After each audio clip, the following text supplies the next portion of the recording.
ਸਤਿ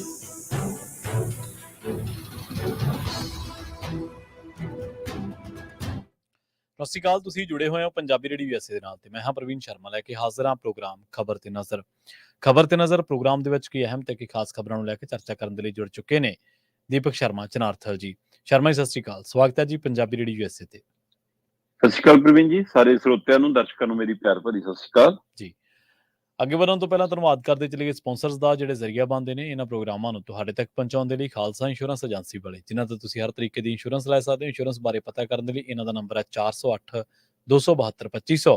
ਇਹ 1992 ਤੋਂ ਲਗਾਤਾਰ ਇੰਸ਼ੋਰੈਂਸ ਬਿਜ਼ਨਸ ਦੇ ਵਿੱਚ ਸ਼ਾਨਦਾਰ ਸੇਵਾਵਾਂ ਦੇ ਰਹੇ ਨੇ ਤੇ ਅਮਰੀਕਾ ਭਰ ਦੇ ਵਿੱਚ ਇੰਸ਼ੋਰੈਂਸ ਕਰਦੇ ਨੇ। ਓਬਾਮਾ ਕੇਅਰ, ਮੈਡੀਕੇਅਰ ਜਾਂ ਫਿਰ ਕਵਰਡ ਕੈਲੀਫੋਰਨੀਆ ਬਾਬਤ ਪਾਲਿਸੀ ਕਰਵਾਉਣ ਦੇ ਲਈ, ਸਲਾਹ ਲੈਣ ਦੇ ਲਈ ਅੱਜ ਕਾਲ ਕਰੋ 408 272 2500 ਤੇ। ਟਰਕੀਅਨ ਇਮੀਗ੍ਰੇਸ਼ਨ ਲਾ ਫਰਮ ਵਾਲੇ ਜੇ ਟਰਕੀਅਨ ਟੌਨੀ ਟਰਕੀਅਨ ਦੇ ਨਾਲ ਤੁਸੀਂ US ਇਮੀਗ੍ਰੇਸ਼ਨ ਬਾਬਤ ਕੋਈ ਵੀ ਸਲਾਹ ਕਰਨੀ ਹੈ, ਕੋਈ ਵੀ ਸਵਾਲ ਪੁੱਛਣਾ ਤੇ ਇਹਨਾਂ ਦਾ ਨੰਬਰ ਹੈ 415 909 0503। ਗੁਰਦੀਪ ਸਿੰਘ ਬਿਰਦੀ ਕਲੋਬੀ, ਸਤਨਾਮ ਸਿੰਘ ਸ਼ੇਰਗਿਲ ਸਲਮਾ ਵਿਸਲਾ ਫੈਮਿਲੀ, ਕਾਬਲ ਸਿੰਘ ਫ੍ਰਿਜ਼ਨੋ, ਮਨਦੀਪ ਸਿੰਘ, ਸੰਦੀਪ ਕੌਰ ਸੈਨ ਹੋਜ਼ੇ, ਗੁਰਪਾਲ ਸਿੰਘ ਸੈਕਰਾਮੈਂਟੋ, ਸਰਬਜੀਤ ਸਿੰਘ ਸ਼ੋਕਰ ਟਰਲਕ ਅਤੇ ਕਮਲਜੀਤ ਸਿੰਘ ਮੱਖਣ ਦੌਲਤਪੁਰੀਆ। ਇਹਨਾਂ ਸਾਰੇ ਹੀ ਸਪਾਂਸਰਸ ਦਾ ਬਹੁਤ-ਬਹੁਤ ਧੰਨਵਾਦ। ਤੇ ਜੇਕਰ ਤੁਸੀਂ ਵੀ ਪੰਜਾਬੀ ਰੇਡੀਓ USA ਦੇ ਇਹਨਾਂ ਪ੍ਰੋਗਰਾਮਾਂ ਨੂੰ ਸਪਾਂਸਰ ਕਰਨਾ ਚਾਹੁੰਦੇ ਹੋ ਤਾਂ ਸਟੂਡੀਓ ਦਾ ਨੰਬਰ ਹੈ 408 272 1500। ਅੱਜ ਦਾ ਇਹ ਖਬਰ ਤੇ ਨਜ਼ਰ ਪ੍ਰੋਗਰਾਮ ਸਾਲ 2024 ਦੀ 29 ਮਾਰਚ ਦਾ ਪ੍ਰੋਗਰਾਮ ਹੈ ਤੇ ਦਿਨ ਅੱਜ ਸ਼ੁੱਕਰਵਾਰ ਹੈ। ਸ਼ਰਮਾ ਜੀ, ਖਬਰਾਂ ਦੇ ਵੱਲ ਆਈਏ। ਸ਼ੁਰੂਆਤ ਕਰੀਏ ਮਾਨ ਸਾਹਿਬ ਤੋਂ। ਕਹਿੰਦੇ ਮੋਦੀ ਦੇ ਰਾਹ ਤੇ ਨੇ ਮਾਨ ਸਾਹਿਬ। ਪੰਜਾਬ ਦੇ ਵਿੱਚ 12 ਸਾਈਲੋ ਨੇ ਜਿਨ੍ਹਾਂ ਨੂੰ ਮੰਡੀਆਂ ਐਲਾਨ ਦਿੱਤਾ ਗਿਆ ਜੀ। ਬਿਲਕੁਲ ਪ੍ਰਵੀਨ ਜੀ, ਇਹ ਇੱਕ ਵੱਡਾ ਫਿਕਰਮੰਦੀ ਵਾਲਾ ਪਹਿਲੂ ਹੈ ਜੀ ਕਿ ਪੰਜਾਬ ਦੇ ਵਿੱਚ ਕੀ ਮੰਡੀਆਂ ਦਾ ਭੋਗ ਪੰਜਾਬ ਸਰਕਾਰ ਪਾਉਣ ਜਾ ਰਹੀ ਹੈ। ਕੀ ਇਹ ਸਾਰਾ ਕੁਝ ਕੇਂਦਰ ਦੇ ਇਸ਼ਾਰੇ ਤੇ ਹੋ ਰਿਹਾ ਹੈ? ਕੀ ਇਹ ਕੇਂਦਰ ਦੇ ਕਿਸੇ ਦਬਾਅ ਹੇਠ ਹੋ ਰਿਹਾ ਹੈ ਜਾਂ ਇਹ ਕਾਰਪੋਰੇਟ ਘਰਾਣਿਆਂ ਕੋਲ ਮਾਨ ਸਰਕਾਰ ਨੇ ਵੀ ਗੋਡੇ ਟੇਕ ਦਿੱਤੇ ਨੇ? ਕੀ ਹੈ ਇਹਦਾ ਪਹਿਲੂ? ਬਕਾਇਦਾ ਤੌਰ ਤੇ ਪੰਜਾਬ ਮੰਡੀ ਬੋਰਡ ਨੇ ਪੰਜਾਬ ਦੇ ਵੱਖ-ਵੱਖ 10 ਜ਼ਿਲ੍ਹਿਆਂ 'ਚ 12 ਸੀਲੋ ਨੂੰ ਮੰਡੀਆਂ ਐਲਾਨਤਾ। ਠੀਕ ਹੈ ਜੀ। ਹੁਣ ਜਦੋਂ 12 ਸਾਈਲੋ ਮੰਡੀਆਂ ਬਣ ਗਈਆਂ ਤਾਂ ਇਹ ਕਿਹਾ ਜਾ ਰਿਹਾ ਕਿ ਜੇ ਤਾਂ ਕੇਂਦਰ ਦੇ ਹੀ ਅਧੀਨ ਹੈ ਸਾਰਾ ਕੁਝ, ਇਹ ਤਾਂ ਉਹਨਾਂ ਨੇ ਕਿਰਾਏ ਤੇ ਲਈਆਂ ਹੋਈਆਂ ਨੇ ਇਹ ਥਾਵਾਂ, ਇਸ ਲਈ ਤੁਸੀਂ ਇੱਥੇ ਲਿਆ ਕੇ ਆਪਣੀ ਸਿੱਧੀ ਕਣਕ, ਸਿੱਧਾ ਝੋਨਾ ਮਤਲਬ ਦੇ ਸਕਦੇ ਹੋ, ਹੈ ਨਾ। ਸੋ ਹੁਣ ਕਣਕ ਆਉਣੀ ਅੱਗੇ ਤਾਂ ਇਹਦਾ ਮਤਲਬ ਇਹ ਕਣਕ ਦੇ ਲਈ ਪਹਿਲ ਕਦਮੀ ਇੱਕ ਤਰ੍ਹਾਂ ਨਾਲ। ਸੋ 10 ਜ਼ਿਲ੍ਹਿਆਂ 'ਚ 12 ਸੀਲੋ ਨੂੰ ਜਿੱਦਾਂ ਹੀ ਮੰਡੀਆਂ ਐਲਾਨਦੇ ਨੇ, ਇਹਦੇ ਨਾਲ ਸਿੱਧਾ ਪ੍ਰਭਾਵ ਜਿਹੜਾ ਪੈਣਾ ਉਹ ਇਸ ਗੱਲ ਤੇ ਪੈਣਾ ਕਿ ਜਿਹੜੀਆਂ ਕਰੀਬ 26 ਮੰਡੀਆਂ ਨੇ ਸਾਡੀਆਂ, ਉਹਨਾਂ ਦੇ ਉੱਤੇ ਮਤਲਬ ਕਿ ਅਸਰ ਪੈਣਾ, ਉਹ ਬੰਦ ਹੋ ਸਕਦੀਆਂ ਨੇ। ਕਰੀਬ ਇਹਦਾ ਅਸਰ ਸਿੱਧਾ 26 ਅਨਾਜ ਮੰਡੀਆਂ ਤੇ ਜਾਂ ਉਹਨਾਂ ਦੇ ਵਿਭਾਗਾਂ ਨੂੰ ਸੰਬੰਧਿਤ ਸਾਰੀਆਂ ਉਹਦੇ ਅਧੀਨ ਕਈ ਵਾਰ ਟੈਂਪਰੇਰੀ ਜਿਹੜੀਆਂ ਖੁੱਲਣੀਆਂ ਪੈਂਦੀਆਂ ਨੇ ਉਹਨਾਂ ਸਾਰੀਆਂ ਤੇ ਪੈਣਾ। ਸੋ ਇਸ ਨੂੰ ਲੈ ਕੇ ਜਥੇਬੰਦੀਆਂ ਇਸ ਫਿਕਰਮੰਦੀ 'ਚ ਨੇ ਕਿ ਇਹ ਕੇਂਦਰ ਵਾਲਾ ਹੀ ਏਜੰਡਾ ਹੈ। ਇਹ 3 ਖੇਤੀ ਕਾਨੂੰਨਾਂ ਵਾਲਾ ਹੀ ਪਹਿਲੂ ਹੈ ਤੇ ਇਹ 3 ਖੇਤੀ ਕਾਨੂੰਨਾਂ ਦੇ ਵਿੱਚ ਜਿਹੜਾ ਫਾਰਮੂਲਾ ਸੀਗਾ ਉਸੇ ਫਾਰਮੂਲੇ ਤਹਿਤ ਕਾਰਪੋਰੇਟ ਘਰਾਣਿਆਂ ਦੇ ਹਵਾਲੇ ਮੰਡੀਆਂ ਕੀਤੀਆਂ ਜਾ ਰਹੀਆਂ ਨੇ। ਔਰ ਪ੍ਰਵੀਨ ਜੀ, ਇਹਦੇ ਵਿੱਚ ਕੜੀ ਜੁੜਦੀ ਹੈ ਕਿ ਪੇਂਡੂ ਵਿਕਾਸ ਫੰਡ ਕੇਂਦਰ ਲੰਬੇ ਸਮੇਂ ਤੋਂ ਰੋਕ ਕੇ ਬੈਠਾ ਜੀ ਜੀ। ਤੇ ਜੇਕਰ ਕੇਂਦਰ ਵਿਕਾਸ ਫੰਡ ਹੀ ਨਹੀਂ ਤੁਹਾਨੂੰ ਦਿੱਤਾ ਜਾ ਰਿਹਾ, ਇਹਦਾ ਮਤਲਬ ਫਿਰ ਮੰਡੀਆਂ ਦਾ ਪ੍ਰਬੰਧਨ ਕਿਵੇਂ ਹੋਊਗਾ? ਠੀਕ ਹੈ ਨਾ। ਉਹਦੇ ਰੱਖ ਰਖਾਵ ਦੇ ਲਈ, ਉਹਦੇ ਸਾਰੇ ਕੰਮ ਦੇ ਲਈ, ਸੜਕਾਂ ਪਿੰਡਾਂ ਦੀਆਂ ਲਿੰਕ ਸੜਕਾਂ ਬਣਨ ਲਈ, ਉਹ ਸਾਰਾ ਕੰਮ ਇਹਦੇ ਨਾਲ ਜੁੜਿਆ ਸੀ। ਸੋ ਉੱਥੋਂ ਹੀ ਅੰਦਾਜ਼ੇ ਆਪਾਂ ਲਗਾਤਾਰ ਕਰਦੇ ਆ ਰਹੇ ਹਾਂ ਕਿ ਇਹ ਮੰਡੀਆਂ ਦੇ ਭੋਗ ਪਾਉਣ ਦੀ ਕਵਾਇਦ ਹੈ ਤੇ ਹੁਣ ਉਸ ਸਾਜ਼ਿਸ਼ ਦੇ ਵਿੱਚ ਪੰਜਾਬ ਸਰਕਾਰ ਸ਼ਾਮਲ ਹੋ ਗਈ ਜੀ। ਇਸ ਹਵਾਲੇ ਨਾਲ ਇਹ ਵੱਡਾ ਫਿਕਰ ਸੀ ਜਿਹਨੂੰ ਲੈ ਕੇ ਕਿਸਾਨ ਜਥੇਬੰਦੀਆਂ ਦਾ ਰੋਸਾ ਸਾਹਮਣੇ ਆਉਣ ਲੱਗ ਗਿਆ। ਕੱਲ ਹੀ ਜਿੱਦਾਂ ਹੀ ਇਹ ਖਬਰ ਨਸਰ ਹੋਈ, ਉਸ ਤੋਂ ਬਾਅਦ ਤੁਰੰਤ ਬਕਾਇਦਾ ਤੌਰ ਤੇ SKM ਜਿਹੜਾ ਕਿਸਾਨ ਮਜ਼ਦੂਰ ਕਿਸਾਨ ਮੋਰਚਾ ਬਣਿਆ ਹੋਇਆ, ਉਧਰ ਵੀ ਤੇ ਦੂਸਰੇ ਪਾਸੇ ਕਿਸਾਨ ਮਜ਼ਦੂਰ ਜਿਹੜੇ ਧਰਨਾ ਲਾ ਕੇ ਬੈਠੇ ਨੇ, ਉਹ ਵੀ ਵੱਖ-ਵੱਖ ਤਰ੍ਹਾਂ ਨੇ ਇਸ ਦਾ ਰੋਸ ਪ੍ਰਗਟਾਇਆ। ਤੇ SKM ਨੇ ਤਾਂ ਬਕਾਇਦਾ ਤੌਰ ਤੇ, ਜਿਹਨੂੰ ਰਾਜਨੀਤਿਕ SKM ਕਹਿੰਦੇ, ਉਹਨਾਂ ਨੇ ਤਾਂ ਜਲੰਧਰ 'ਚ ਮੀਟਿੰਗ ਬੁਲਾਈ ਜਦੇ ਆਪਣੀ ਤੇ ਵੱਡੀ ਗਿਣਤੀ 'ਚ ਕਿਸਾਨ ਇਕੱਠੇ ਹੋਏ। ਉਹਨਾਂ 'ਚ ਰਾਜੇਵਾਲ ਵੀ, ਉਹਨਾਂ 'ਚ ਸਤਨਾਮ ਸਿੰਘ ਅਜਨਾਲਾ ਵੀ, ਉਹਦੇ ਵਿੱਚ ਲਖੋਵਾਲ ਹੋਰੀ ਵੀ, ਰਜਿੰਦਰ ਕੌਰ ਵੀ, ਬੂਟਾ ਸਿੰਘ ਵੀ, ਸਾਰੇ। ਤੇ ਇਹਨਾਂ ਨੇ ਫਿਰ ਆਪਣੀ ਮੀਟਿੰਗ ਕੀਤੀ ਬਕਾਇਦਾ ਤੌਰ ਤੇ। ਬੂਟਾ ਸਿੰਘ ਬੁਰਜਗਿੱਲ, ਕਮਲਜੀਤ ਪੰਨੂ ਤੇ ਸੰਦੀਪ ਅਰੋੜਾ, ਹੈ ਨਾ, ਇਹਨਾਂ ਸਾਰਿਆਂ ਦੀ ਅਗਵਾਈ ਦੇ ਵਿੱਚ ਜਲੰਧਰ ਆਪਣਾ ਜਿਹੜਾ ਹਾਲ ਹੈ ਦੇਸ਼ ਭਗਤ ਯਾਦਗਾਰ ਹਾਲ, ਤੇ ਇਹਨਾਂ ਨੇ ਐਲਾਨ ਕਰਤਾ ਕਿ ਅਸੀਂ 8 ਅਪ੍ਰੈਲ ਨੂੰ ਚੰਡੀਗੜ੍ਹ 'ਚ ਇੱਕ ਵਿਸ਼ਾਲ ਰੈਲੀ ਕਰਾਂਗੇ ਤੇ 21 ਮਈ ਨੂੰ ਜਗਰਾਉਂ 'ਚ ਮਹਾਪੰਚਾਇਤ ਬੁਲਾਵਾਂਗੇ ਇਸ ਮਸਲੇ ਤੇ। ਉਹ ਕਹਿੰਦੇ ਕਿ ਮਤਲਬ ਕਿ ਕੀ ਮਾਨ ਸਰਕਾਰ ਵੀ ਇਹ ਭੁੱਲ ਗਈ ਕਿ ਅਸੀਂ 13 ਮਹੀਨੇ ਦਿੱਲੀ ਮਤਲਬ ਕੱਟ ਕੇ ਆਏ ਆ ਸੜਕਾਂ ਦੇ ਉੱਤੇ, 750 ਕਿਸਾਨ ਸ਼ਹੀਦ ਕਰਾ ਕੇ ਆਏ ਆ। ਉਹਦੀ ਲੜਾਈ ਇਸੇ ਗੱਲ ਦੀ ਤਾਂ ਲੜਾਈ ਸੀ ਕਿ ਤੁਸੀਂ ਉਸ ਸਮੇਂ ਵੀ ਮੰਡੀਆਂ ਨੂੰ ਭੋਗ ਪਾਉਣ ਦੀ ਜਿਹੜੀ ਖੁੱਲੀ ਮੰਡੀ ਵਾਲਾ ਮਸਲਾ ਸੀ ਉਹ ਇਹੀ ਸੀ ਨਾ। ਸੋ ਹੁਣ ਉਸੇ ਕਵਾਇਦ ਤੁਸੀਂ ਉਹਨਾਂ ਦੇ ਸਿੱਲੋ ਨੂੰ ਮਨਜ਼ੂਰੀ ਦੇ ਕੇ ਹੁਣ ਪ੍ਰਵੀਨ ਜੀ, ਲੰਮੇ ਸਮੇਂ ਤੋਂ ਆਪਾਂ ਇਸ ਪ੍ਰੋਗਰਾਮ 'ਚ 2-3 ਵਾਰ ਇਸ ਪਹਿਲੂ ਤੋਂ ਚਰਚਾ ਕਰ ਚੁੱਕੇ ਹਾਂ ਕਿ ਇਹ ਜਿਹੜੀਆਂ ਮੰਡੀਆਂ ਨੇ ਉਹਦੇ ਵਿੱਚੋਂ ਸਭ ਤੋਂ ਪਹਿਲਾਂ ਇਹ ਇਸ ਚੀਜ਼ ਤੇ ਆ ਰਹੇ ਨੇ ਕਿ ਅਸੀਂ ਸਿੱਲੋਆਂ ਦੇ ਵਿੱਚ ਜਦੋਂ ਤੁਸੀਂ ਸਿੱਟੋਗੇ ਤਾਂ ਤੁਹਾਡਾ ਸਮਾਂ ਬਰਬਾਦ ਨਹੀਂ ਹੁੰਦਾ। ਤੁਸੀਂ ਸਿੱਧਾ ਲਿਆ ਕੇ ਅਨਾਜ ਸਿੱਟੋ, ਟਰੈਲੀ ਲਿਆ ਕੇ ਢੇਰੀ ਕਰਨੀ ਆ, ਮਸ਼ੀਨ ਨਹੀਂ ਚੱਕ ਦੇਣੀ ਆ, ਮਸ਼ੀਨ ਨਹੀਂ ਤੋਲ ਦੇਣੀ ਆ, ਤੇ ਗੇਟ ਤੇ ਜਦੋਂ ਤੁਸੀਂ ਵਾਪਸ ਆਓਗੇ ਤੁਹਾਨੂੰ ਆਉਂਦਿਆਂ ਨੂੰ ਚੈੱਕ ਮਿਲ ਜਾਣਾ ਜਾਂ ਤੁਹਾਡੇ ਖਾਤੇ 'ਚ ਪੈਸੇ ਟ੍ਰਾਂਸਫਰ ਹੋ ਕੇ ਤੁਹਾਨੂੰ ਮੈਸੇਜ ਆ ਜਾਣਾ, ਲਓ ਜੀ ਜਾਓ। ਸੋ ਸੁਣਨ ਨੂੰ ਸਮਝਣ ਨੂੰ ਇਹ ਬਹੁਤ ਚੰਗਾ ਲੱਗਦਾ। ਜੀ ਜੀ, ਬਿਲਕੁਲ ਬਿਲਕੁਲ। ਪਹਿਲੀ ਕਵਾਇਦ ਦੇ ਵਿੱਚ ਇਹਦੇ ਹਵਾਲੇ ਨਾਲ ਇਹ ਕਿਹਾ ਜਾ ਰਿਹਾ ਕਿਸਾਨਾਂ ਨੂੰ ਕਿ ਭਾਈ ਤੁਹਾਡੇ ਜਿਹੜੀ ਲੇਬਰ ਹੈ ਉਹਦਾ ਕੰਮ ਮੁੱਕ ਗਿਆ। ਪਰ ਕਿਸਾਨ ਨੂੰ ਇਹ ਲੱਗਦਾ ਕਿ ਲੈ ਵੀ ਇਹਦੇ ਨਾਲ ਮੇਰਾ ਕੰਮ ਆਸਾਨ ਹੋ ਗਿਆ, ਮਸ਼ੀਨ ਨੇ ਟਰੈਲੀ ਭਰਨੀ ਆ, ਅੱਜ ਕੱਲ ਜੈਕ ਵਾਲੀਆਂ ਟਰੈਲੀਆਂ ਨੇ, ਉੱਥੇ ਜਾ ਕੇ ਖਾਲੀ ਕਰਨੀ ਆ, ਹੈ ਨਾ, ਤੇ ਕੋਈ ਚੱਕਰ ਹੀ ਨਹੀਂਗਾ, ਆਪਣਾ ਤਾਂ ਕੋਈ ਕੰਮ ਹੀ ਨਹੀਂ ਰਹਿ ਗਿਆ ਕਰਨ ਨੂੰ, ਹੱਥ ਨਹੀਂ ਲਾਉਣਾ ਕਿਸੇ ਨੂੰ, ਤੇ ਨਾ ਮਿਹਨਤ ਕਰਨੀ ਆੜਤੀ ਦੀ, ਨਾ ਲੇਬਰ ਦੀ, ਨਾ ਝਰਨੇ ਦਾ ਮਸਲਾ, ਨਾ ਕਾਸਟ ਦਾ ਮਸਲਾ, ਲੈ ਵੀ ਪੈਸੇ ਵੀ ਵੱਧ ਮਿਲ ਰਹੇ ਨੇ। ਸੋ ਇਸ ਕਵਾਇਦ ਨੇ ਉਹਨਾਂ ਨੂੰ ਉੱਥੇ ਤੱਕ ਲੈ ਕੇ ਜਾਣਾ। ਪਰ ਜਿਹੜੀ ਮਨਸ਼ਾ, ਜਿਹੜੀ ਫਿਕਰਮੰਦੀ ਇਸ ਸਾਰੇ ਦੇ ਪਿੱਛੇ ਕਿਸਾਨ ਜਥੇਬੰਦੀਆਂ ਵਾਲੇ ਪ੍ਰਗਟਾਉਂਦੇ ਨੇ, ਉਹ ਕਹਿੰਦੇ ਕਿ ਪਹਿਲਾਂ ਇਹ ਸਾਰੇ ਸਿਸਟਮ ਦੇ ਵਿੱਚੋਂ ਉਹ ਬਾਹਰ ਕਰ ਰਹੇ ਨੇ ਲੇਬਰ ਨੂੰ। ਠੀਕ ਹੈ, ਲੇਬਰ ਬਾਹਰ, ਝਰਨਾ ਲਾਉਣ ਵਾਲੀ ਲੇਬਰ ਬਾਹਰ, ਇਹਨਾਂ ਪੱਲੇਦਾਰ ਬਾਹਰ, ਸਾਰੇ ਬੋਰੀਆਂ ਭਰਨ ਵਾਲੇ, ਲੱਦਣ ਵਾਲੇ, ਤੁਹਾਡਾ ਸਾਰਾ ਕੰਮ, ਝਾੜੂ ਲਾਉਣ ਵਾਲੇ, ਪੱਖਾ ਲਾਉਣ ਵਾਲੇ, ਸਾਰੇ ਬਾਹਰ। ਵੱਡੀ ਧਿਰ ਹੈਗੀ ਇਹਦੇ ਵਿੱਚ ਜਿਹੜੀ ਲੜਾਈ ਲੜਨ ਦੇ ਸਮਰੱਥ ਆ, ਉਹ ਇੱਕ ਕਿਸਾਨ ਧਿਰ ਹੈ ਤੇ ਇੱਕ ਆੜਤੀਆ ਧਿਰ ਹੈ। ਪੈਸੇ ਪੱਖੋਂ ਆੜਤੀ ਧਿਰ ਤੇ ਸੰਘਰਸ਼ ਕਰਨ ਪੱਖੋਂ ਕਿਸਾਨ। ਜੀ ਜੀ। ਹੁਣ ਆੜਤੀਆਂ ਨੂੰ ਕਿਹਾ ਜਾ ਰਿਹਾ ਕਿ ਤੁਹਾਨੂੰ ਕਮਿਸ਼ਨ ਮਿਲਦਾ ਰਹੂਗਾ, ਰਾਹੀਂ ਜਿਹੜਾ ਸਾਡੇ ਕੋਲ ਮਾਲ ਆਊਗਾ ਉਹਦੇ ਵਿੱਚ ਤੁਹਾਡਾ ਨਾਮ ਐਂਟਰ ਹੋਊਗਾ ਕਿ ਇਹ ਆੜਤੀਏ ਤੇ ਕਿਸਾਨ ਆਏ ਨੇ। ਠੀਕ ਹੈ ਜੀ। ਸੋ ਉਹਨਾਂ ਦਾ ਕਮਿਸ਼ਨ ਵਧਾਉਣ ਦਾ ਵੀ ਲਾਲਚ ਦਿੱਤਾ ਜਾ ਰਿਹਾ ਉਹਨਾਂ ਨੂੰ, ਕਹਿੰਦੇ ਕਿ ਸਾਨੂੰ ਪੈਸੇ, ਸਾਨੂੰ ਕੀ, ਤੇ ਜੇ ਪੱਲੇਦਾਰ ਸਾਰਾ ਕੁਝ ਬਾਹਰ ਹੋ ਗਏ, ਡਾਇਰੈਕਟਰ ਹੈਗੇ, ਤੇ ਕੱਲ ਨੂੰ ਕਿਸਾਨ ਸੋਚੂਗਾ ਕਿ ਇਹਨਾਂ ਵਾਲਾ ਕਮਿਸ਼ਨ ਵੀ ਸਾਨੂੰ ਦੇ ਦਿਓ, ਆੜਤੀਆਂ ਨੂੰ ਵੀ ਬਾਹਰ ਕਰੋ। ਇਸ ਕਵਾਇਦ ਦੇ ਵਿੱਚ ਜਿਨ੍ਹਾਂ ਨੇ ਵੀ ਇਹ ਸਾਰੇ ਸਿਸਟਮ ਨੂੰ ਸਮਝਣਾ ਹੈ, ਉਹ ਇੱਕ ਵਾਰ ਹਿਮਾਚਲ ਦਾ ਰੁਖ ਜ਼ਰੂਰ ਕਰਨ। ਹਿਮਾਚਲ ਦੇ ਵਿੱਚ ਸੇਬ ਵਪਾਰੀਆਂ ਨਾਲ ਬਿਲਕੁਲ ਏਦਾਂ ਹੀ ਹੋਇਆ ਸੀ। ਜਿਹੜੇ ਸਥਾਨਕ ਆੜਤੀਏ ਉਹਨਾਂ ਤੋਂ ਸੇਬ ਖਰੀਦਦੇ ਸੀ, ਉਹਨਾਂ ਨਾਲੋਂ ਵੱਧ ਭਾਅ ਕਾਰਪੋਰੇਟ ਘਰਾਣਿਆਂ ਨੇ ਦਿੱਤਾ, ਤੇ ਉਹ ਸਥਾਨਕ ਆੜਤੀਆਂ ਨੂੰ, ਸਥਾਨਕ ਮੰਡੀ ਨੂੰ ਖਤਮ ਕੀਤਾ। 2 ਸਾਲ 3 ਸਾਲ ਨੂੰ ਭਾਅ ਵੱਧ ਮਿਲਿਆ, ਤੇ ਉਹ ਤੋਂ ਬਾਅਦ ਚੌਥੇ ਸਾਲ ਪਤਾ ਲੱਗਾ ਕਿ ਆ ਮਸ਼ੀਨ ਲੱਗੀ ਆ ਭਾਈ, ਇਹ ਮਸ਼ੀਨ 'ਚ ਆਪਣੇ ਸੇਬ ਉਲਟਾ ਦਿਓ, ਉਹਦੀ ਮਾਰਕਿੰਗ ਹੋਊਗੀ, ਲੈਵਲਿੰਗ ਹੋਊਗੀ, ਗ੍ਰੇਡਿੰਗ ਹੋਊਗੀ। ਅੱਛਾ, ਇਹਦੇ ਵਿੱਚ ਮਾੜਾ ਜਿਹਾ ਠੁੰਗ ਲੱਗੀ ਵੀ ਹੈ, ਅੱਛਾ ਇਹਦਾ ਰੰਗ ਲਾਲ ਘੱਟ ਹੈ, ਇਹ ਲਓ ਜੀ 3 ਰੰਗਾ ਹੈ, 2 ਰੰਗਾ। ਮਤਲਬ 20% ਫਸਲ ਰਹਿ ਜਾਂਦੀ ਸੀ ਜਿਹੜੀ ਸਹੀ ਭਾਅ ਤੇ ਰਹਿੰਦੀ ਸੀ, 80% ਨੂੰ ਕੱਢ ਕੇ ਪਰੇ ਮਾਰਦੇ ਸੀ। ਅੱਜ ਉੱਥੇ ਸੇਬ ਵਪਾਰੀ ਹਾਹਾਕਾਰ ਮਚਾ ਰਿਹਾ, ਉਹ ਇਸੇ ਤਰ੍ਹਾਂ ਇਸ ਸਿਸਟਮ ਦਾ ਸ਼ਿਕਾਰ ਹੋਇਆ ਸੀ। ਸੋ ਇਸ ਲਈ ਪੰਜਾਬ ਦੇ ਵਿੱਚ ਮੰਡੀ ਬੋਰਡ, ਜਿਵੇਂ ਹੁਣ ਮਤਲਬ ਕਿ ਕੇਂਦਰ ਦੇ ਇਸ਼ਾਰੇ ਤੇ, ਭਾਜਪਾ ਦੇ ਇਸ਼ਾਰੇ ਤੇ ਕਾਰਪੋਰੇਟ ਘਰਾਣਿਆਂ ਕੋਲ ਗੋਡੇ ਟੇਕਦਿਆਂ ਹੋਇਆਂ 12 ਸਿੱਲੋਆਂ ਨੂੰ ਮੰਡੀਆਂ ਦੀ ਮਨਜ਼ੂਰੀ ਦੇ ਰਿਹਾ।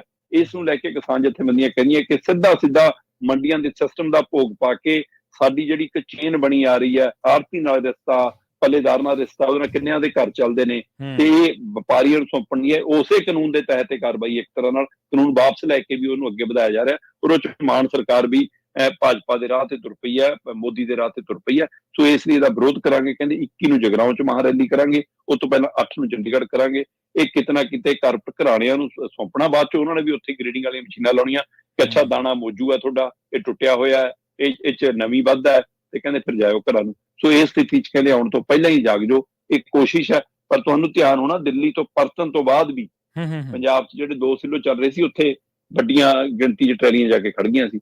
ਸੋ ਅਸੀਂ ਲਾਲਚੀ ਇੰਨੇ ਹੋ ਗਏ ਕਿ ਸਾਨੂੰ ਲੱਗਦਾ ਕਿ ਤੁਰੰਤ ਜਿਹੜੇ ਪੈਸੇ ਮਿਲ ਰਹੇ ਆ ਜਾਂ 2 ਪੈਸੇ ਵੱਧ ਮਿਲ ਰਹੇ ਆ, ਉਹਦੇ ਚੱਕਰ 'ਚ ਕੁਛ ਹੁੰਦਾ, ਪਰ ਅਸੀਂ ਲੰਬਾ ਨਹੀਂ ਸੋਚਦੇ ਕਿ ਇਹਦੇ ਨਾਲ ਮੰਡੀਆਂ ਜੇ ਖਤਮ ਹੋ ਗਈਆਂ ਤਾਂ ਉਹਦੇ ਨਾਲ ਪੰਜਾਬ ਦਾ ਵਿਕਾਸ ਵੀ ਖੜ ਜਾਣਾ, ਤੇ ਮੰਡੀ ਸਿਸਟਮ ਟੁੱਟਣ ਦੇ ਨਾਲ ਇੱਕ ਏਕੇ ਵਾਲੀ ਜਿਹੜੀ ਕੜੀ ਖੜੀ ਆ ਪੱਲੇਦਾਰ ਤੋਂ ਲੈ ਕੇ ਕਿਸਾਨ ਤੱਕ, ਉਹ ਸਾਰੀ ਟੁੱਟ ਜਾਣੀ। ਜੀ ਜੀ। ਤੇ ਆਪਾਂ ਅਗਲੀ ਖਬਰ ਦੇ ਵੱਲ ਵਧੀਆ। ਸ਼ਰਮਾ ਜੀ, ਗੱਲ ਕਰੀਏ ਆਮ ਆਦਮੀ ਪਾਰਟੀ ਦੀ।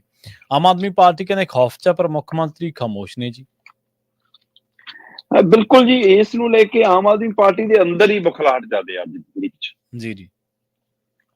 ਜਿਸ ਕਦਰ ਪਾਰਟੀ ਦੇ ਸੁਪਰੀਮੋ ਫੜੇ ਗਏ, ਉਹਨਾਂ ਦਾ ਰਿਮਾਂਡ ਵੱਧ ਗਿਆ ਹੈ ਨਾ, ਪਰ ਉਹੀ ਜੀ ਹਲਚਲ ਪੰਜਾਬ 'ਚ ਕਿਤੇ ਨਜ਼ਰ ਨਹੀਂ ਆਈ, ਸਵੈ ਇੱਕ ਮੋਹਾਲੀ 'ਚ ਇੱਕ ਪ੍ਰਦਰਸ਼ਨ ਤੋਂ ਇਲਾਵਾ। ਯਾਦ ਹੋਵੇ ਕਿ ਦੱਸ ਦਿਓ। ਲੀਡਰ 5-4 ਜਾਂਦੇ ਨੇ ਦਿੱਲੀ, ਫੋਟੋਆਂ ਖਿਚਾਉਂਦੇ ਨੇ, ਨਾਅਰੇ ਮਾਰਦੇ ਨੇ, ਆਪਣੇ ਸੋਸ਼ਲ ਮੀਡੀਆ ਪੇਜਾਂ ਤੇ ਪਾਉਂਦੇ ਨੇ ਤੇ ਆ ਜਾਂਦੇ ਨੇ। ਪਰ ਜਿਵੇਂ ਸਰਕਾਰ ਸੀ, ਸਰਕਾਰ ਹੁੰਦਿਆਂ 2 ਸੂਬਿਆਂ ਦੇ ਵਿੱਚ ਤੁਹਾਡਾ ਸੁਪਰੀਮੋ ਫੜ ਲਿਆ ਜਾਵੇ ਤੇ ਤੁਹਾਡੇ ਨਾਲ ਵਿਰੋਧੀ ਧਿਰਾਂ ਤੁਹਾਡੇ ਨਾਲ ਹੋਣ ਤੇ ਦਮ ਭਰਿਆ ਜਾਵੇ ਕਿ ਚੋਣਾਂ ਦੇ ਦੌਰਾਨ ਇਹ ਰਾਜਸੀ ਤੌਰ ਤੇ ਕੀਤੀ ਗਈ ਕਾਰਵਾਈ ਹੈ, ਇਹ ਆਮ ਆਦਮੀ ਪਾਰਟੀ ਨੂੰ ਕਮਜ਼ੋਰ ਕਰਨ ਲਈ ਕੀਤੀ ਕਾਰਵਾਈ ਹੈ, ਉਹਦੇ ਬਾਵਜੂਦ ਵੀ ਸੂਬੇ 'ਚ ਹਲਚਲ ਨਾ ਹੋਵੇ।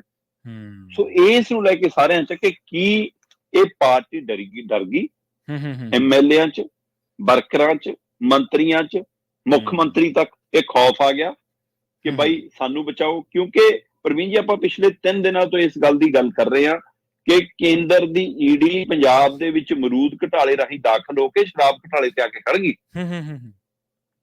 ਤੇ ਅਫਸਰਾਂ ਨੂੰ ਦਿੱਲੀ ਪੁੱਛਗਿੱਛ ਲਈ ਬੁਲਾਇਆ ਜਾ ਰਿਹਾ ਤੇ ਉਹਦੇ ਬਾਵਜੂਦ ਨਾ ਅਫਸਰਾਂ ਨਾਲ ਸਰਕਾਰ ਖੜ ਰਹੀ ਹੈ, ਨਾ ਆਪਣੇ ਲੀਡਰ ਨਾਲ ਖੜ ਰਹੀ ਹੈ।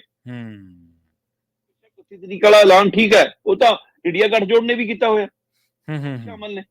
ਤੁਸੀਂ ਪਾਰਟੀ ਪੱਧਰ ਤੇ ਕੀ ਕੀਤਾ? ਉਧਰ ਸੁਖਪਾਲ ਖਹਿਰਾ ਕਹੀ ਜਾਂਦੇ ਨੇ ਬੀਬੀ ਆਤਸ਼ੀ ਨੂੰ ਕਿ ਬੀਬੀ ਆਪਣਾ ਗਲਾ ਨਾ ਖਰਾਬ ਕਰਾ ਲਈ, ਮੁੱਖ ਮੰਤਰੀ ਤਾਂ ਉਹਦੀ ਘਰ ਵਾਲੀ ਉਹ ਬਣੂਗੀ, ਤੂੰ ਨਹੀਂ ਬਣਨਾ। ਇਹਨੂੰ ਨਹੀਂ ਬਣਾਉਂਦੇ ਅਗਲੇ ਜੀ। ਸੋ ਇਸ ਲਈ ਉਹ ਸਾਰੇ ਵਰਤਾਰੇ ਦੇ ਵਿੱਚ ਇਹ ਪੰਜਾਬ 'ਚ ਖੂਬ ਚਰਚਾ ਪ੍ਰਵੀਨ ਜੀ ਕਿ ਸ਼ਰਾਬ ਘੁਟਾਲੇ ਨੂੰ ਲੈ ਕੇ ਈਡੀ ਨੇ ਕਾਰਵਾਈ ਵਿੱਢਤੀ ਹੈ, ਉਹਦੇ ਪਰ ਵੀ ਮੁੱਖ ਮੰਤਰੀ ਸਾਹਿਬ ਚੁੱਪ ਨੇ, ਉਹਨਾਂ ਦਾ ਸੁਪਰੀਮੋ ਅੰਦਰ ਹੈ, ਉਸ ਮਸਲੇ ਤੇ ਵੀ ਉਹਨਾਂ ਦਾ ਕੋਈ ਉਹੋ ਜਿਹਾ ਜਿਆਦਾ। ਬੇਸ਼ੱਕ ਕੱਲ ਉਹਨਾਂ ਦੀ ਨਵਜੰਮੀ ਧੀ ਘਰੇ ਪਰਤਦੀ ਹੈ, ਸੀਐਮ ਨਿਵਾਸ 'ਚ ਪਰਤਦੀ ਹੈ, ਢੋਲ ਵਜਾਏ ਜਾਂਦੇ ਨੇ, ਫੁੱਲ ਬਰਸਾਏ ਜਾਂਦੇ ਨੇ, ਕੇਕ ਕੱਟਿਆ ਜਾਂਦਾ, ਰਿਸ਼ਤੇਦਾਰ ਬੁਲਾਏ ਜਾਂਦੇ ਨੇ ਤੇ ਮੁੱਖ ਮੰਤਰੀ ਸਾਹਿਬ ਖਾਸੇ ਖੁਸ਼ ਨਜ਼ਰ ਆਉਂਦੇ ਨੇ ਤੇ ਉਹ ਕਹਿੰਦੇ ਨੇ ਕਿ ਇਹ ਮੈਨੂੰ ਇਸ ਗੱਲ ਦੀ ਖੁਸ਼ੀ ਹੈ ਕਿ ਕੇਜਰੀਵਾਲ ਜੀ ਨੇ ਅੰਦਰੋਂ ਇਹਦੇ ਲਈ ਵਧਾਈਆਂ ਭੇਜੀਆਂ, ਆਸ਼ੀਰਵਾਦ ਭੇਜਿਆ।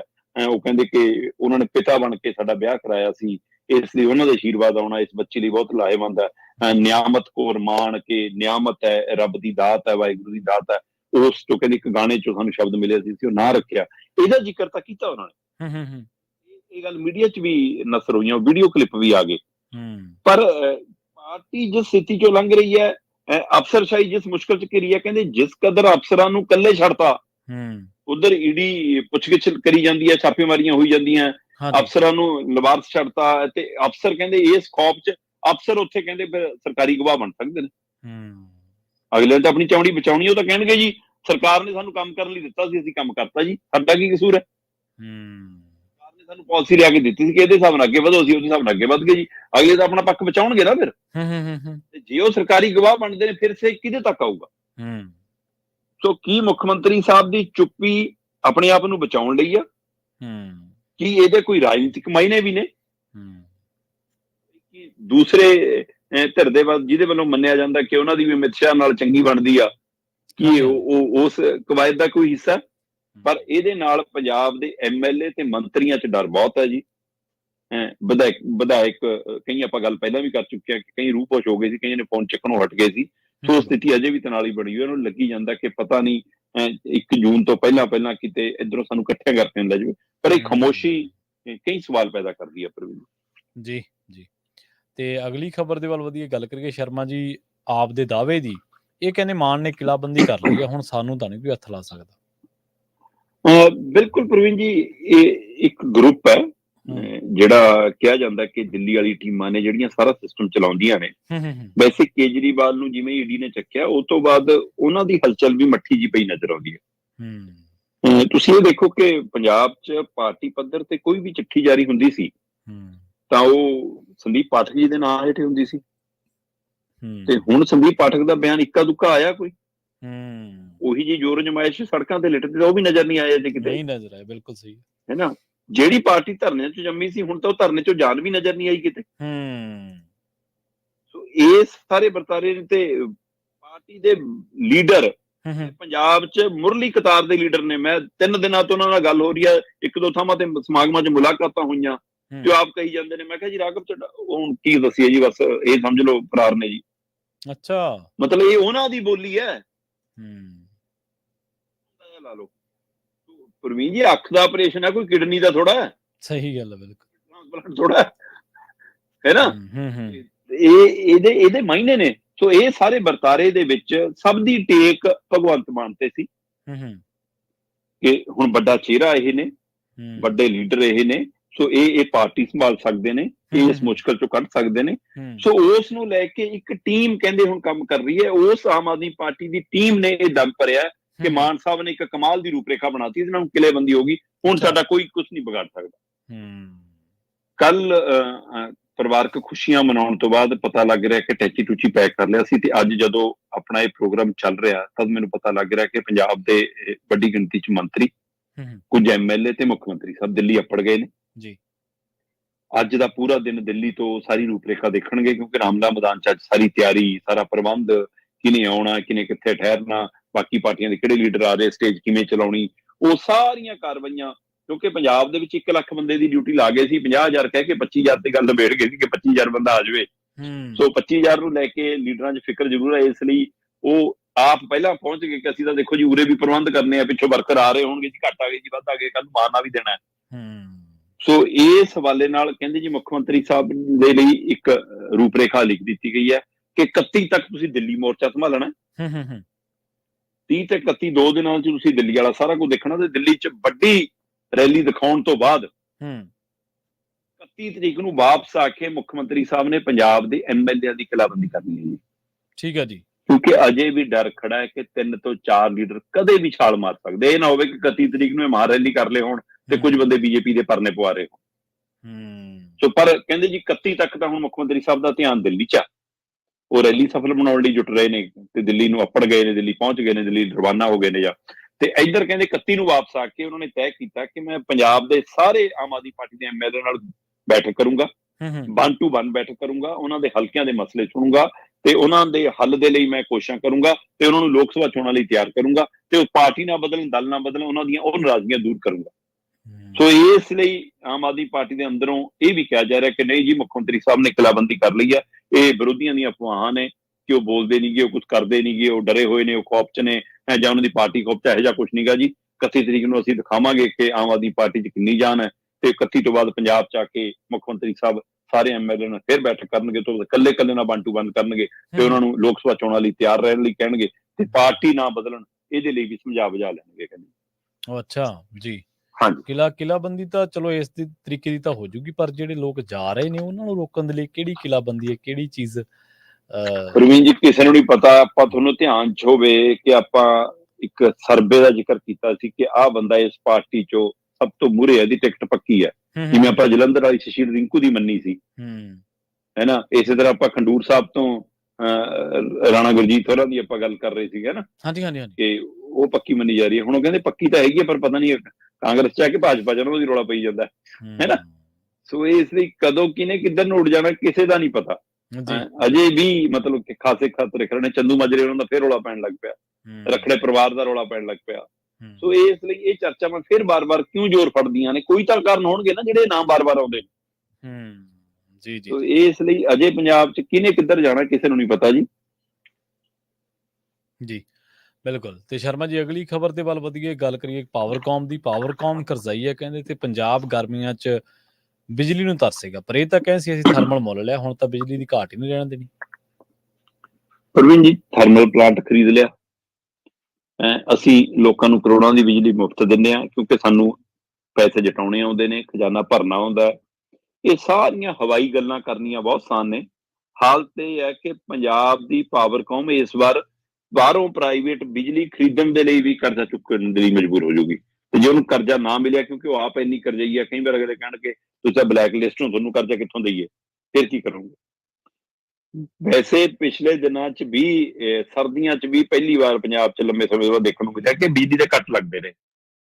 ਪਿੰਡਾਂ 'ਚ ਬਿਜਲੀ ਦੇ ਕੱਟ, ਮਤਲਬ ਕਿ ਲੋਕ ਨਹਾਉਣ ਲਈ ਗੀਜ਼ਰ ਚਲਾਉਣ ਤੋਂ ਰਹਿ ਜਾਂਦੇ ਸੀ ਕਿ ਹਾਂ ਪਾਣੀ ਗਰਮ ਕਿਵੇਂ ਕਰੀਏ। ਪਰ ਇਸ ਵਾਰ ਗਰਮੀਆਂ ਦੇ ਵਿੱਚ, ਖਾਸ ਕਰ ਜਦੋਂ ਝੋਨੇ ਦਾ ਸੀਜ਼ਨ ਆਉਣਾ, ਉਸ ਸਮੇਂ ਸਾਡੀ ਡਿਮਾਂਡ ਕਿੰਨੀ ਵੱਧ ਜਾਂਦੀ ਆ, ਇੱਕ ਗਰਮੀ ਕਰਕੇ ਤੇ ਇੱਕ ਝੋਨੇ ਕਰਕੇ। ਉਸ ਸਥਿਤੀ ਨਾਲ ਨਜਿੱਠਣ ਦੇ ਲਈ ਪਾਵਰਕਾਮ ਨੂੰ ਹੱਥਾਂ ਪੈਰਾਂ ਦੀ ਪਈ ਹੋ ਕਿ ਕਿਵੇਂ ਕਰਾਂਗੇ। ਪ੍ਰਵੀਨ ਜੀ, ਮੋਟਾ ਜਿਹਾ ਅੰਦਾਜ਼ਾ ਤੁਸੀਂ ਸਮਝੋ ਕਿ ਅੱਜ ਦੀ ਤਰੀਕ ਦੇ ਵਿੱਚ ਜੇਕਰ ਮੈਂ ਗੱਲ ਕਰਾਂ ਤਾਂ 2022-23 ਦੇ ਐਂਡ ਤੱਕ ਪਾਵਰਕਾਮ ਕੋਲ ਜਿਹੜਾ ਬਕਾਇਆ ਖੜਾ ਸੀ ਵੱਖ-ਵੱਖ ਵਿਭਾਗਾਂ ਦਾ, ਉਹ 4240 ਕਰੋੜ ਸੀਗਾ ਜੀ, ਜਿਹੜਾ ਅੱਜ ਦੀ ਤਰੀਕ 'ਚ ਇਹ ਅਗਲੇ ਸਾਲ 'ਚ ਵੱਧ ਕੇ 4637 ਕਰੋੜ ਹੋ ਗਿਆ।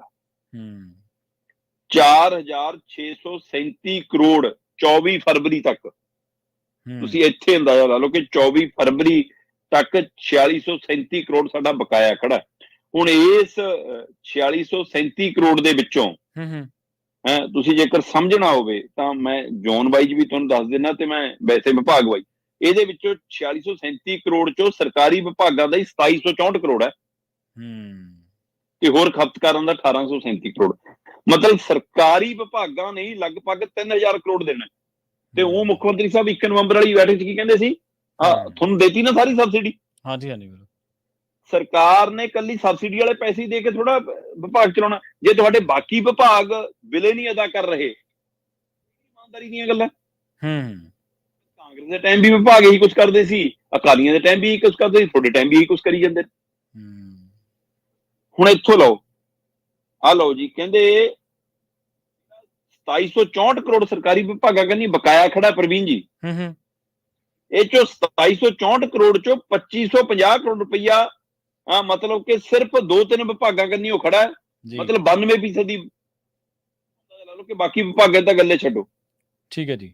ਜਲ ਸਪਲਾਈ ਵਿਭਾਗ, ਠੀਕ ਹੈ ਜੀ, ਇਹਦੇ ਕੰਨੀ 1085 ਕਰੋੜ ਖੜਾ ਹੈ। ਫਿਰ ਇਸੇ ਤਰ੍ਹਾਂ ਸਥਾਨਕ ਸਰਕਾਰਾਂ ਵਾਲਾ ਵਿਭਾਗ 996 ਕਰੋੜ ਖੜਾ ਹੈ। ਤੇ ਇਹ ਤੋਂ ਇਲਾਵਾ ਜੀ ਫਿਰ ਤੁਸੀਂ ਆ ਜਾਓ ਪਿੰਡੂ ਵਿਕਾਸ ਪੰਚਾਇਤ ਵਿਭਾਗ 318 ਕਰੋੜ ਖੜਾ, ਸਿਹਤ ਵਿਭਾਗ ਕੰਨੀ 150 ਕਰੋੜ ਖੜਾ। ਇਹਨਾਂ 4 ਵਿਭਾਗਾਂ ਕੰਨੀ ਉਹ 2550 ਕਰੋੜ ਖੜਾ। ਮਤਲਬ 92-93% ਤਾਂ ਇਹੀ ਵਿਭਾਗ ਨੇ 4। ਇਹ ਤੋਂ ਇਲਾਵਾ ਫਿਰ ਸੀਵਰੇਜ ਵਿਭਾਗ 77 ਕਰੋੜ ਹੈ ਜੀ, ਗ੍ਰਹਿ ਮਾਮਲੇ ਵਾਲਾ ਜੇਲ੍ਹਾਂ ਵਾਲਾ 24 ਕਰੋੜ ਹੈ ਜੀ, ਪਬਲਿਕ ਵਰਕਸ 22 ਕਰੋੜ ਹੈ ਜੀ। ਏਦਾਂ ਵੱਖੋ ਵੱਖ ਵਿਭਾਗਾਂ ਕੰਨੀ 2700 ਤੋਂ ਵੱਧ, ਮਤਲਬ ਕਿ 2764 ਕਰੋੜ ਰੁਪਇਆ ਖੜਾ ਤੇ 1873 ਕਰੋੜ ਰੁਪਇਆ ਹੋਰ ਖਪਤਕਾਰ ਨੇ। ਹੁਣ ਇਹ ਹੋਰ ਖਪਤਕਾਰ ਕਿਹੜੇ ਨੇ ਜੀ? ਜਿਨ੍ਹਾਂ ਦੀ ਸਰਕਾਰ ਨਾਲ ਪਿੱਠ ਸਾਂਝੀ ਆ, ਕੰਧ ਸਾਂਝੀ ਆ, ਹੈ ਨਾ, ਜਰਾਨਾ ਸਾਂਝਾ ਹੈ, ਗਲਾਸੀ ਸਾਂਝੀ ਆ, ਇਹ ਉਹਨਾਂ ਦੇ ਖੜੇ ਨੇ। ਫਿਰ ਤੇ ਕਿਉਂ ਨਹੀਂ ਸਰਕਾਰ ਵਸੂਲ ਪਾ ਰਹੀ? ਸੋ ਇਸ ਸਥਿਤੀ ਦੇ ਵਿੱਚ ਮਤਲਬ ਬਹੁਤ ਮੁਸ਼ਕਲ ਦੌਰ ਚੋਂ ਪਾਵਰਕਾਮ ਲੰਘ ਰਿਹਾ ਤੇ ਉਸ ਦੀ ਪੂਰਤੀ ਕਰਨੀ ਬਹੁਤ ਔਖੀ ਹੈ। ਜੇਕਰ ਤੁਸੀਂ ਇਸ ਨੂੰ ਇਸ ਹਵਾਲੇ ਨਾਲ ਵੀ ਸਮਝਣਾ ਹੋਵੇ ਤਾਂ ਇੱਥੋਂ ਵੀ ਸਮਝ ਸਕਦੇ ਹੋ ਕਿ ਪਾਵਰਕਾਮ ਨੂੰ ਜੇ ਜ਼ੋਨ ਵਾਈਜ਼ ਦੇਖਣਾ ਹੋਵੇ, ਪੱਛਮੀ ਜ਼ੋਨ ਤੇ ਬਾਰਡਰ ਜ਼ੋਨ ਦੇ ਵਿੱਚ ਜਿਹੜਾ ਸਰਕਾਰੀ ਤੇ ਗੈਰ ਸਰਕਾਰੀ ਡਿਫਾਲਟਰ ਹੈ ਉਹ 1262 ਕਰੋੜ ਹੈ ਜੀ। ਠੀਕ ਹੈ। ਇਸ ਤੋਂ ਇਲਾਵਾ ਜਿਹੜਾ ਦੱਖਣੀ ਜ਼ੋਨ ਹੈ ਉਹਦੇ ਵਿੱਚ 1033 ਕਰੋੜ ਬਕਾਇਆ ਖੜਾ ਜੀ। ਇਸੇ ਤਰ੍ਹਾਂ ਜਿਹੜਾ ਉੱਤਰੀ ਜ਼ੋਨ ਹੈ 650 ਕਰੋੜ ਦੇ ਕਰੀਬ ਬਕਾਇਆ ਖੜਾ। ਕੇਂਦਰੀ ਜ਼ੋਨ ਦੇ ਵਿੱਚ 171 ਕਰੋੜ ਬਕਾਇਆ ਰਕਮ ਖੜੀ ਹੈ। ਸੋ ਇੰਜ ਪਾਵਰਕਾਮ ਦੀ ਕੁੱਲ 4637 ਕਰੋੜ ਬਕਾਇਆ ਖੜਾ ਹੈ। ਤੇ ਜਿਹੜਾ ਆਪ ਇਸ ਹਾਲਤ 'ਚ ਹੋਵੇ ਉਹ ਦੂਜੇ ਸੂਬਿਆਂ ਤੋਂ ਜਦੋਂ ਬਿਜਲੀ ਖਰੀਦਣੀ ਚਾਹੂਗਾ ਤਾਂ ਕਿਵੇਂ ਕਰੋਗੇ? ਤੇ ਤੁਸੀਂ ਇਹਨਾਂ ਲੋਕ ਸਭਾ ਚੋਣਾਂ 'ਚ ਗੁਜਰਾਤ ਤੱਕ ਜਾ ਕੇ, ਹਰਿਆਣੇ ਤੱਕ ਜਾ ਕੇ ਮੁਫਤ ਬਿਜਲੀ ਦੇ ਪ੍ਰਚਾਰ ਕਰੋਗੇ ਤੇ ਜੇ ਆਹ ਅੰਕੜੇ ਉਹਨਾਂ ਕੋਲ ਚਲੇ ਜਾਣ ਤਾਂ ਤੁਹਾਡਾ ਚਿਹਰਾ ਬੇਨਕਾਬ ਹੁੰਦਾ ਕਿ ਭਾਈ ਪੰਜਾਬ ਦੀ ਹਾਲਤ ਪਾਵਰਕਾਮ ਦੀ ਆ ਏ ਤੇ ਸਰਕਾਰੀ ਵਿਭਾਗ ਬਿੱਲ ਨਹੀਂ ਤਾਰ ਪਾ ਰਹੇ ਤੇ ਉਹਦੇ ਕਾਰਨ ਐਕਟੀ ਲੋਕਾਂ ਨੂੰ ਮੁਸ਼ਕਲ ਝੱਲਣੀ ਪੈਣੀ ਆ। ਪੰਜਾਬ ਦੇ ਲੋਕ ਐਕਟੀ ਬਿਜਲੀ ਦੀਆਂ ਕੱਟਾਂ ਲਈ ਤਿਆਰ ਰਹਿਣ। ਵੱਡੇ ਵੱਡੇ ਲੰਮੇ 4-4, 6-6 ਘੰਟੇ ਵਾਲੇ ਕੱਟ ਲੱਗਣ ਨੂੰ ਮਿਲਣਗੇ। ਪ੍ਰਵੀਨ ਜੀ ਜੀ ਤੇ ਜਾਂਦੇ ਜਾਂਦੇ ਗੱਲ ਕਰੀਏ ਭਾਜਪਾ, ਕਾਂਗਰਸ ਤੇ ਆਪ ਦੀ, ਕਹਿੰਦੇ ਉਮੀਦਵਾਰਾਂ ਦੀਆਂ ਸੂਚੀਆਂ ਤਿਆਰ ਕਰਨ ਲੱਗੇ ਜੀ। ਹਾਂ ਬਿਲਕੁਲ ਪ੍ਰਵੀਨ ਜੀ। ਵੈਸੇ ਅਕਾਲੀ ਦਲ ਇਸ ਗੱਲ ਹੀ ਮੰਨਿਆ ਜਾਂਦਾ ਸੀ ਕਿ ਅਕਾਲੀ ਦਲ ਨੂੰ ਸੀਟਾਂ ਲਾਉਣੀਆਂ ਕੋਈ ਮੁਸ਼ਕਲ ਨਹੀਂ ਹੁੰਦੀਆਂ ਕਿਉਂਕਿ ਘਰ ਹੀ ਬੈਠ ਕੇ ਲਿਸਟ ਤਿਆਰ ਕਰਨੀ ਹੁੰਦੀ ਹੈ ਤੇ ਆਪੇ ਲਾਉਣੀ ਹੁੰਦੀ ਆ। ਪਰ ਫਿਲਹਾਲ ਅਜੇ ਅਕਾਲੀ ਦਲ ਰੋਡ ਸ਼ੋਅ ਪੰਜਾਬ ਬਚਾਓ ਯਾਤਰਾ ਦੂਜਾ ਰਾਊਂਡ ਚਲਾ ਰਹੇ ਨੇ ਸੁਖਬੀਰ ਬਾਦਲ ਤੇ ਉਹ ਕਹਿੰਦੇ ਬਹੁਤ ਭਰਮਾ ਹੰਗਾਰਾ ਮਿਲ ਰਿਹਾ ਤੇ ਸਮਾਂ ਬਹੁਤ ਹੈ, ਇੰਨੀ ਛੇਤੀ ਲਿਸਟਾਂ ਐਲਾਨ ਕੇ ਕਰਨਾ ਵੀ ਕਿ ਹੰਭ ਜਾਣਗੇ ਉਮੀਦਵਾਰ, ਹੈ ਨਾ। ਤੇ ਆਮ ਆਦਮੀ ਪਾਰਟੀ ਨੇ ਦਮ ਭਰਿਆ ਸੀ ਕਿ ਲਓ ਜੀ ਅਸੀਂ ਪਹਿਲ ਕਰਤੀ, 8 ਉਮੀਦਵਾਰ ਸਭ ਤੋਂ ਪਹਿਲਾਂ ਅਸੀਂ ਐਲਾਨੇ ਆ। ਤੇ ਸ਼ਾਇਦ ਉਹਨਾਂ ਨੂੰ ਅੰਦਾਜ਼ਾ ਨਹੀਂ ਸੀਗਾ ਕਿ ਆਖਰੀ ਗੇੜ 'ਚ ਵੋਟਾਂ ਪੈਣਗੀਆਂ, ਜਾਂ ਇਹ ਵੀ ਅੰਦਾਜ਼ਾ ਨਹੀਂ ਸੀਗਾ ਕਿ ਸਾਡੇ ਉਮੀਦਵਾਰ ਵੀ ਭੱਜ ਜਾਣਗੇ। ਸੋ 8 ਚੋਂ 1 ਤਾਂ ਚਲਾ ਗਿਆ। ਹੁਣ ਪਹਿਲਾਂ 5 ਐਲਾਨਣੇ ਸੀ, ਹੁਣ ਇੱਕ ਹੋਰ ਐਲਾਨਣਾ ਪੈਣਾ, ਮਤਲਬ 6 ਐਲਾਨਣੇ ਪੈਣੇ ਹਾਲੇ ਆਮ ਆਦਮੀ ਪਾਰਟੀ ਨੂੰ। ਸੋ ਮੰਨਿਆ ਜਾ ਰਿਹਾ ਪ੍ਰਵੀਨ ਜੀ ਕਿ ਆਮ ਆਦਮੀ ਪਾਰਟੀ ਅਗਲੇ ਹਫ਼ਤੇ ਤੱਕ, ਅਪ੍ਰੈਲ ਦੇ ਪਹਿਲੇ ਹਫ਼ਤੇ ਤੱਕ ਰਹਿੰਦੇ 6 ਉਮੀਦਵਾਰਾਂ ਦਾ ਵੀ ਐਲਾਨ ਕਰ ਦੇਗੀ। ਸੋ ਹੁਣ ਮੰਨਿਆ ਜਾ ਰਿਹਾ ਕਿ ਮੁੱਖ ਮੰਤਰੀ ਭਗਵੰਤ ਮਾਨ ਹੋਰੀ 1 ਅਪ੍ਰੈਲ ਦਾ ਇੰਤਜ਼ਾਰ ਕਰ ਰਹੇ ਨੇ ਕਿ ਸ਼ਾਇਦ ਉਸ ਤੋਂ ਬਾਅਦ ਜੇ ਕੋਈ ਜ਼ਮਾਨਤ ਵਾਲਾ ਰਾਹ ਖੁੱਲਦਾ ਹੈ, ਕੁਛ ਹੁੰਦਾ ਤਾਂ, ਨਹੀਂ ਤਾਂ ਫਿਰ ਮੁਲਾਕਾਤ ਕਰਨਗੇ ਤੇ ਮੁਲਾਕਾਤ ਕਰਕੇ ਇੱਕ ਵਾਰ ਹਮੀ ਭਰਾ ਕੇ ਫਿਰ ਲਿਸਟ ਜਾਰੀ ਹੋ ਜਾਏਗੀ।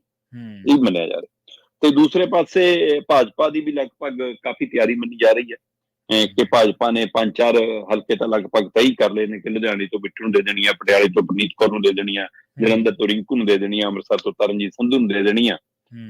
ਤੇ ਇਹ ਤੋਂ ਇਲਾਵਾ ਅਜੇ ਉਹਨਾਂ ਨੇ ਮਤਲਬ ਹੁਸ਼ਿਆਰਪੁਰ ਮੇਨ ਤੌਰ ਤੇ ਉਹਨਾਂ ਦਾ ਦੇਖਣ ਵਾਲਾ, ਗੁਰਦਾਸਪੁਰ ਅਜੇ ਉਹਨਾਂ ਦਾ ਮੇਨ ਤੌਰ ਤੇ ਦੇਖਣ ਵਾਲਾ ਹੈ। ਉਹ ਤੋਂ ਬਾਅਦ ਜੇਕਰ ਉਹ ਹੋਰ ਸਾਰੇ 13 ਦੀ 13 ਤੇ ਲੜਨੀ ਹੈ ਤਾਂ ਉਮੀਦਵਾਰ ਸਾਰੇ ਲਾ ਲੈਣੇ ਆ।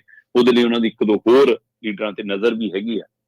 ਸੋ ਇਹ ਸਾਰੇ ਵਿਚਾਰੇ ਦੇ ਵਿੱਚ ਕਹਿੰਦੇ ਜੀ ਕਾਂਗਰਸ ਸੋਚ ਰਹੀ ਹੈ ਕਿ ਅਸੀਂ ਵਿਸਾਖੀ ਤੱਕ ਦੇ ਦਈਏ ਤੇ 2 ਗੇੜ 'ਚ ਉਹ ਦੇ ਸਕਦੇ ਨੇ, ਕਿ ਇੱਕ ਪਹਿਲਾਂ ਟਿਕਟ ਤੇ ਦੂਸਰੀ ਟਿਕਟ, ਜਿਵੇਂ ਜਲੰਧਰ ਤੋਂ ਉਹ ਵੀ ਮੰਨ ਕੇ ਚੱਲ ਰਹੇ ਨੇ ਕਿ ਇਸ ਵਾਰ ਸ਼ਾਇਦ ਚੰਨੀ ਨੂੰ ਟਿਕਟ ਦਿੱਤੀ ਜਾਵੇ, ਹੈ ਨਾ।